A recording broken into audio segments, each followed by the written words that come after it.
Open it and pack it properly. We'll load your rifle.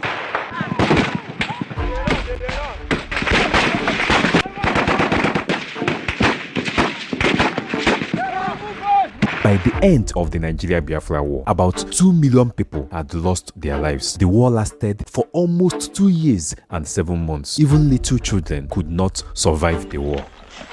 Let's go back to what happened before the war started. When Ojukwu came back to Nigeria in 1955, after his studies in Oxford University, England, where his father sent him to study law, but instead he left his father's decision and studied modern history. By the time he returned, that time Nigeria was still under colonial rule. He applied to work in the Nigerian civil service, and because his father was friends with the British officials, his father used his influence to cancel the appointment when he was posted to work in Calabar. This made Ojukwu to apply and join the Nigerian army in 1957 as a way to stop his father from dictating his life. At least in the military, he would be under a command that his father cannot influence. His father was Louis Ojukwu, a billionaire businessman. By 1958, 2 years before Nigeria got her independence, Ojukwu became a second lieutenant in the army, the first rank for an officer who joined the military with a university degree and who must have passed the first level of training. As a junior officer, it would take him 3 more ranks before he can become a major. It was also in that year of 1958 that Olusegun Obasanjo joined the Nigerian military. After Nigeria became independent in 1960, by January 1966, then Ojukwu was about 32 years old. He was already a lieutenant colonel and was posted to Kano. While he was in Kano, on one fateful day of January 15, 1966, it was on a Saturday, the first military coup in Nigeria happened. It was a big disaster, and many of the political leaders in Nigeria were killed. Top army officials also lost their lives. It happened that young military officers wanted to take over the government in Nigeria. They decided to attack the politicians and also their military superiors, whoever they think would stand on their way to stop them. The Prime Minister, Alhaji Tafawa Balewa, who was the leader of the country then, was kidnapped from his house in Lagos. Other prominent figures, including the Premier of Northern Nigeria, Sir Ahmadu Bello, who was killed in Kaduna, and the then Premier of Western Region, Chief Samuel Akintola, also lost their lives. It was a tragic moment in the history of Nigeria. To some extent, the military takeover was accepted by some Nigerians due to the political crisis that has been in place as a result of the power struggle among the politicians. There was also complaints of corruption. Gabriel Fagbore, a Lagos journalist, gave me his view of the takeover's real causes. From my own point of view, corruption, nepotism on the part of politicians of all parties, and the danger of internal strife in Nigeria swept the army into power. Some of these soldiers, I believe, are much more intelligent and much more patriotic than the politicians, whom we all condemn. As early as Sunday, the day after the coup, people pursued their ordinary diversions as if they still lived under one of the most stable governments in Africa. No one seemed distressed or puzzled.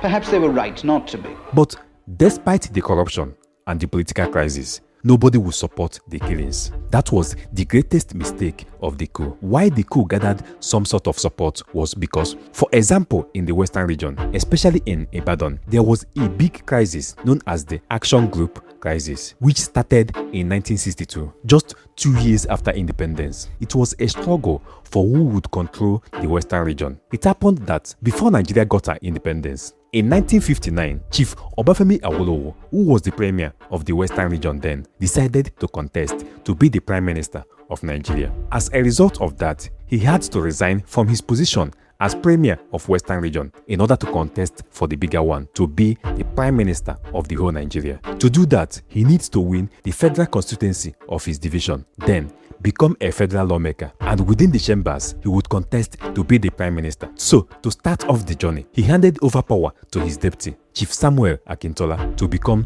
the new Premier of the Western Region. Then, he can focus on his federal election campaign. After the 1959 election, Awolowo won his constituency, Ijebu-Remo Federal Constituency, but he could not become the Prime Minister. He automatically became an opposition to the government. Back then in the Western region, where he left his position as the Premier, he was still influential, and most political figures in the region still considered him as the leader of the region. Remember, when Awolowo resigned to seek for the office of the Prime Minister, Nnamdi Azikiwe, who was the Premier of the Eastern region then, also resigned from regional politics to focus on national politics and seek to be the Prime Minister too. But after the 1959 election, the party that would nominate the Prime Minister would be the party that won the majority seats in the National Assembly. It was a parliamentary system of government. So, the party that would control the government should at least win more than half of the seats in the National Assembly. As of then, there were 312 seats in the National Assembly. After the election, the Northern People's Congress (NPC), which controlled the majority of northern Nigeria, won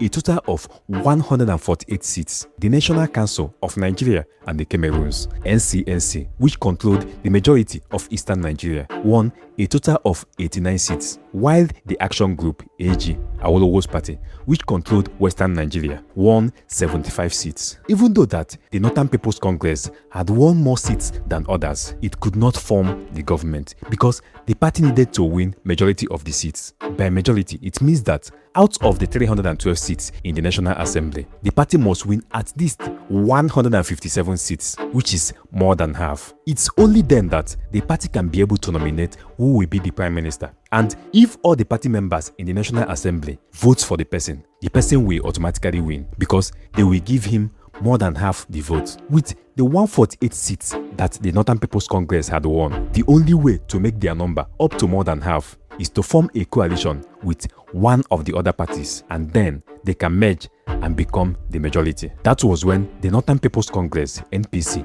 decided to form a coalition with Nnamdi Azikiwe's party, the National Council of Nigeria and the Cameroons (NCNC). With the 89 seats that the NCNC won in the election, when you add it to the 148 seats that the Northern People's Congress won, it means that both of them has secured the majority of seats. Therefore, they could decide among them who will be the Prime Minister. That was how Tafawa Balewa, who was a member of NPC, Northern People's Congress, became the Prime Minister. And after he won, within his cabinets, he also selected some members of the NCNC as ministers to compensate the NCNC for the coalition. This automatically means that the NCNC and the Northern People's Congress (NPC) were the ruling parties. In that case, the Action Group, which was Obafemi Awolowo's party, became the opposition. So, as the opposition, the Action Group was not getting what it feels it deserves. Basic government decisions were decided by the NPC and the NCNC. And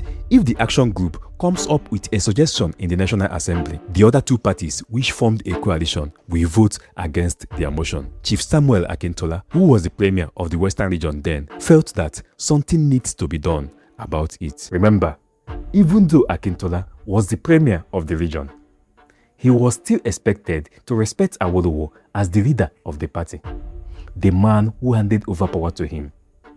Because to so many people, the party is above the region, and the region should be under the control of the party. But Akintola, as the Premier, wanted to connect the whole of the Western region to the national government. He began to relate with the Prime Minister and his cabinet, more like trying to get their favor and attract federal government projects to the region. This development did not go well with Awolowo. Awolowo wanted to maintain his stand as opposition instead of mingling with the federal government. Gradually, both men began to have differences. Awolowo versus Akintola. By 1962, their differences had created division in the Western Region House of Assembly, where some party members supported Awolowo and some supported Akintola. There was multiple cases of fight between the two sides. Injuries and hospital treatments were recorded. By 1965, the crisis had grown bigger than just throw of punch. It will go on to create what is known as Operation Wetie, where party members on the two sides and their supporters began to fight each other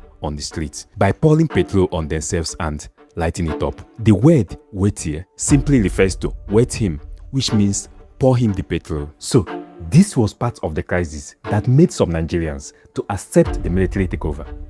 To them, if the military can do better to maintain peace and security, at least in the Western region, let them take over the government. Most of these African countries are being ruled by men who belong to the old brigade, who are corrupt and who accept nepotism, corruption, injustice, greed, avarice as virtues.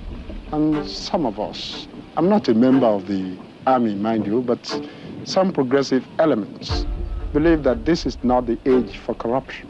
People who go into public life must be prepared to serve for the glory of service. Aside from the Western region crisis, there was other political issues like the census crisis of 1962. It happened that because as of then, Nigeria was practicing parliamentary system of government, and the number of seats a particular region would get in the parliament was determined by the population of that particular region. Not only about parliamentary seats, federal allocations somehow depended heavily on the population size of a particular region. So there was a census in 1962. The federal government wanted to determine the actual population of the whole country, because before then the population of Nigeria was calculated and recorded by the British, and the last census was done 8 years before independence. This time in 1962, Nigerians wanted to do the counting themselves to know what is the actual figure. After the census, it was calculated that northern Nigeria had a population of about 22.01 million people, while the combined population of the south, that is the eastern and the western region, was about 23.25 million people. You know what that means?